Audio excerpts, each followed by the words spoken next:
Yes ఇవాళ కూడా తవ్వకాలైతే కొనసాగబోతున్నాయి. నిన్న ఎక్కడైతే 4 డెడ్ బాడీలు దొరికాయో నేత్రావతి నది ఒడ్డు మీద, అక్కడే తవ్వకాలను మళ్ళీ కంటిన్యూ చేయబోతున్నారు. ఎందుకంటే నిన్న సాయంత్రం 6 దాటిన తర్వాత మొత్తం చీకటమయమైపోవటం, అది కూడా పూర్తిగా జంగిలి వాతావరణం లోపల ఉండటంతో సో లైట్లు కానీ ఫెసిలిటీస్ కానీ ఏమీ లేకపోవటం, మరోవైపు వర్షంతో ఉదయం నుంచి కూడా అక్కడ పనిచేస్తున్న సిబ్బంది అంతా పూర్తిగా తడిచిపోయిన నేపథ్యంలో 6 గంటలకల్లా క్లోజ్ చేసి వాళ్ళు దొరికిన అవశేషాలు తీసుకుని సిట్ ఆఫీస్కి వెళ్ళిపోవడం అనేది జరిగింది. దొరికిన ఎముకల్ని పుర్రెల్ని ఫోరెన్సిక్ ఆఫీస్కి పంపించడం జరిగింది. ప్రస్తుతం ఇవాళ సేమ్ స్పాట్లో మళ్ళీ కంటిన్యూ చేయబోతున్నారు. విజిల్ బ్లోయర్ చెప్తున్నది ఏంటి అంటే, సో అక్కడ కేవలం 4 బాడీలు కాదు, అక్కడ దాదాపు ఒక చోటే 30-40 డెడ్ బాడీస్ వరకు దొరికే అవకాశం ఉంటుంది. అలాగే ఇంకా మిగిలిన నేను చూపించిన లొకేషన్స్ ఏవైతే ఉన్నాయో 11, 12, 13 ఈ లొకేషన్స్లో తవ్వితే ఇంకొన్ని మృతదేహాలు దొరుకుతాయి. సో 10 ఏళ్ళు పూర్తయిపోయింది కాబట్టి కొంత నేను మర్చిపోవటం అంటూ కూడా జరగచ్చు. లొకేషన్ అంటే అక్కడ ఆ రోజు పూడ్చిపెట్టవచ్చు, నేను పూడ్చిపెట్టిన చోట ఉన్న మాదిరి ఇప్పుడు గుర్తు లేకపోయి ఉండొచ్చు, అప్పుడు అక్కడ చెట్లు లేకపోవచ్చు, ఇప్పుడు ఈ 10 ఏళ్లలో చెట్లు భారీ ఎత్తున పెరిగిపోయి ఉండొచ్చు. సో ఇలాంటి కారణాలతో బహుశా నేను చెప్పిన లొకేషన్ యాజ్ ఇట్ ఈజ్గా ఒకే చోట ఉండాలని లేదు, నేను చెప్పింది పలానా పాయింట్ అని, ఆ పాయింట్ చుట్టుపక్కల ఆ రేడియస్లో 100-200 మీటర్ల వరకు మీరు తవ్వుకుంటూ వెళ్తే అస్థిపంజరాలు దొరుకుతాయి. ఎందుకంటే నాకున్న మెమరీ ప్రకారం ఇన్నేళ్ల తర్వాత కూడా పలానా కరెక్ట్గా పిన్ టు పిన్ పాయింట్ని చూపించడం అనేది సాధ్యం కాదు. సో నాకు గుర్తున్నంతలో నేను ఈ లొకేషన్స్ అన్నీ కూడా చూపిస్తున్నాను అని అతను క్లియర్గా చెప్తూ ఉన్నాడు. అంతేకాకుండా నిన్న ఏదైతే 11వ లొకేషన్లో తవ్వుతున్న సందర్భంలో అంత బేసిక్గా డిస్కషన్ అంతా కూడా మారిపోయింది. ఏమిటంటే ఇప్పటివరకు 10 లొకేషన్లో అతను చూపించినట్టు తవ్వితే ఎక్కడ ఏమీ దొరకలేదు, సో అతను ఒక పిచ్చోడు, మతి భ్రమించి ఏదో చెప్తే వాడు చెప్పాడు కదా అని చెప్పి ఇష్టం వచ్చినట్టు తవ్వకాలు చేస్తారంటూ చాలామంది విమర్శలు చేశారు. ఎంటైర్ మీడియా కూడా అతనికి వ్యతిరేకంగానే ప్రొజెక్ట్ చేసే ప్రయత్నం చేసింది. సో జనం కూడా అదే నమ్మారు. సో అనవసరంగా ఇంత పెద్ద పురాతన 800 ఏళ్ల హిస్టరీ ఉన్న ఈ ధర్మస్థల మంజునాథేశ్వర ఆలయాన్ని ఈ విధంగా తప్పుడు ఆరోపణలు చేయటం ద్వారా దాని ప్రతిష్టను దెబ్బతీసే ప్రయత్నం చేస్తూ ఉన్నారు.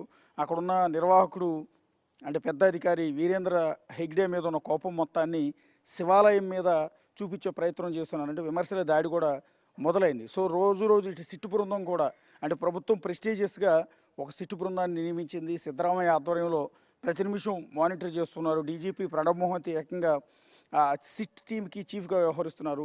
సో ఇంత సీరియస్గా ఒక టీం వేస్తే అతను చెప్తున్న లొకేషన్లో ఒక లొకేషన్ 2, 3, 4, 5, 6, 7, 8, 9, 10 లొకేషన్లు తవ్వినా కూడా ఒక్క 6వ లొకేషన్లో మాత్రమే ఒకే ఒక్క పురుషుడి డెడ్ బాడీ తాలూకు ఆనవాళ్ళు దొరికాయి. సో అది ఎలా చూడాల్సి ఉంటుంది? ఇతను చెప్పేదంతా కూడా అమ్మాయిలు చనిపోయారు, అమ్మాయిలు రేప్ చేసి చంపారు అని. అక్కడ దొరికింది పురుషుడిదని ప్రాథమికంగా అంచనాకు వచ్చారు. సో ఇతను చెప్పిందంతా అబద్ధమేమో, సో ఎంత ప్రయత్నించినా వృధా ప్రయాసే తప్ప ఏమీ ఉండదని సిట్టు బృందం కూడా కొంత నీరు గారిపోయిన పరిస్థితి ఉంది. ఆ దశలోనే సిట్టు బృందంలోనున్న మంజునాథ్ గౌడ్ అనే వ్యక్తి ఎవరైతే విజిల్ బ్లోయర్ ఉన్నారో ఈ రహస్యాలు మొత్తం చెప్తున్నాడో అతను బెదిరించే పరిస్థితి కూడా ఉంది. నువ్వు కేసు వెనక్కి తీసేసుకో, నువ్వు లొకేషన్స్ చూపించుకో, నీ ప్రాణానికి హాని కలుగుతుంది అని.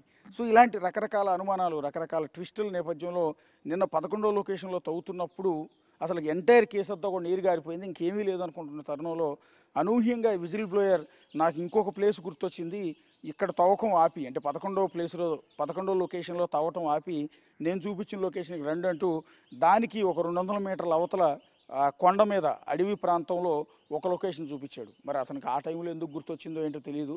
సో అక్కడికి వెళ్ళి తిరిగి ఇక్కడ నుంచి మిషనరీ కూలీలందరినీ కూడా తీసుకెళ్ళి అక్కడ తవ్వకానే తవ్విన 2 అడుగుల్లోనే ఒక పుర్రెకి సంబంధించిన ఆనవాళ్ళు, పుర్రె ఎముకలు దొరకడం జరిగింది. అక్కడే తవ్వుకుంటూ పోతే ఆ నియర్ బై ఉన్న స్పాట్లోనే అంటే 2-3 అడుగుల లోతులోనే దాదాపు 4 మృతదేహాలకు సంబంధించిన ఆనవాళ్ళు దొరికాయి. దొరికిన శాంపిల్స్ని బట్టి చూస్తే చాలా క్లియర్గా అంటే ముఖ దవడలు కావచ్చు, స్కెలిటన్ అంటే చనిపోయిన తర్వాత ఇక్కడ అస్థిపంజర ముఖానికి సంబంధించిన ఎముక ఏదైతే ఉందో ఇదంతా ఆడవారి మాదిరిగా అనిపిస్తోంది అని ఫోరెన్సిక్ నిపుణులు భావిస్తున్నారు. ఎందుకంటే మగవారికి ఈ దవడ భాగం అంతా కూడా పెద్దగా ఉంటుంది, దంతాల ఈ భాగం అంతా కూడా కొంత పెద్దగా కనిపిస్తుంటుంది. అందువల్ల చూడగానే ఇలాంటి పుర్రెలు చూడగానే ఇది మగవాడదా, పురుషులదా, పిల్లలదా, పెద్దలదా అనేది ఇమ్మీడియట్గా ఒక అంచనాకు రాగలుగుతాను. సో అక్కడ దొరికిన ఆ నోటి భాగం నిర్మాణం కావచ్చు, దవడ నిర్మాణం కావచ్చు, ముఖ ఆకృతి కావచ్చు, ఇదంతా చూసిన తర్వాత ఒక అంచనాకు వస్తూ ఉన్నారు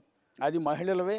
సో 4 కూడా మహిళలవే అనేది ఒక ఫోరెన్సిక్ టీం ప్రస్తుతానికైతే ఒక అంచనాకు వచ్చింది, అది ప్రాథమికంగా చెప్పింది. కానీ మీడియా ముందు ఎవరు కూడా ఎలాంటి ప్రకటనలు చేయొద్దని ప్రభుత్వం నుంచి స్ట్రిక్ట్ ఆదేశాలు ఉన్న నేపథ్యంలో ఏ ఒక్కరు కూడా డైరెక్ట్గా చెప్పట్లే, ఆఫ్ ది రికార్డ్ మాత్రమే చెప్తున్నారు. అది కూడా విజిల్ బ్లోయర్ ముఖంలో నిన్న ఒక నవ్వు కనిపించింది. ఎందుకు అంటే నిన్నటి వరకు నన్ను శపించారు, నన్ను దూషించారు, విమర్శించారు, నన్ను ఒక నిందితుడిగా చూపించే ప్రయత్నం చేశారు.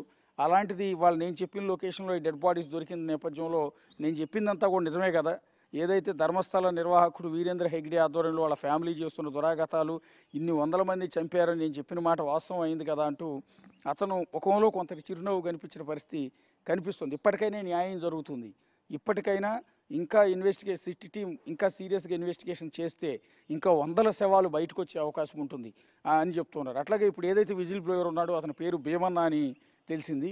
సో అతని తరపు వ్యక్తులతో, అలాగే ఇక్కడ ఏదైతే వీరేంద్ర హెగ్డేకి వ్యతిరేకంగా పోరాటం చేస్తున్న మిగిలిన వాళ్ళతో మాట్లాడినప్పుడు వాళ్ళు అంటున్నది ఏంటంటే, విజిల్ బ్లోయర్ చూపించింది ఒక లొకేషన్ మాత్రమే, సో అక్కడ 4 బాడీలు దొరికినాయి అంటున్నారు. అలా తవ్వుకుంటూ వెళ్తే మేము చూపించిన లొకేషన్స్ అన్నీ తవ్వితే 500కు పైగా డెడ్ బాడీస్ దొరుకుతాయి. ప్రపంచ చరిత్రలో ఇంకెక్కడా జరగని అత్యంత దారుణాలన్నీ కూడా ఇక్కడే జరిగాయి. ఒక హిట్లర్ మాదిరిగా, హిట్లర్ యూదుల్ని ఊతకోత కోసినట్టుగా ఇక్కడ ధర్మస్థలిలో వీరేంద్ర హెగ్డే అనుచరులు ఈ విధంగా జనాలందరినీ కూడా ఊచకోత కోసారు, దారుణాలు చేశారు, రేపులు చేశారు, మర్డర్లు చేశారు అంటూ వాళ్ళు ఆరోపిస్తూ ఉన్నారు. సో ఇది ఏ దారికి తీస్తుంది అనేది వెరీ ఇంట్రెస్టింగ్గా ఉంది. నిన్నటి వరకు అసలు ఏవీ లేవనుకున్న వ్యవహారం కాస్త నిన్న 4 డెడ్ బాడీలు దొరకడంతో మరింత సీరియస్గా మారింది. ఇప్పుడు ప్రతిపక్షాలకి ఇది ఒక వెపన్ కింద మారింది దీన్ని క్వశ్చన్ చేయడానికి. సో ఇప్పుడు ఒకవేళ మేనేజ్ చేద్దామన్నా, లాబియింగ్ చేద్దామన్నా, ఒత్తిడి తీసుకొద్దామన్నా కూడా సాధ్యం కాని పరిస్థితి ఏర్పడింది. సో ఈ నేపథ్యంలో సిట్టు బృందం ఎక్కడా కూడా దీన్ని తప్పుదోవ పట్టించే ప్రయత్నం అయితే చేయబోదు. కర్ణాటక ప్రభుత్వం, ముఖ్యమంత్రి సిద్ధరామయ్య కూడా ఇదొక అగ్ని పరీక్ష లాంటిది. సో దీని నుంచి ఎలా బయటపడతారు, ఏ విధంగా దీన్ని ప్రకటన చేస్తారనేది చూడాల్సి ఉంటుంది. వాళ్ళొక దీని నుంచి ఒక ప్రకటన కూడా వచ్చే అవకాశం ఉంది.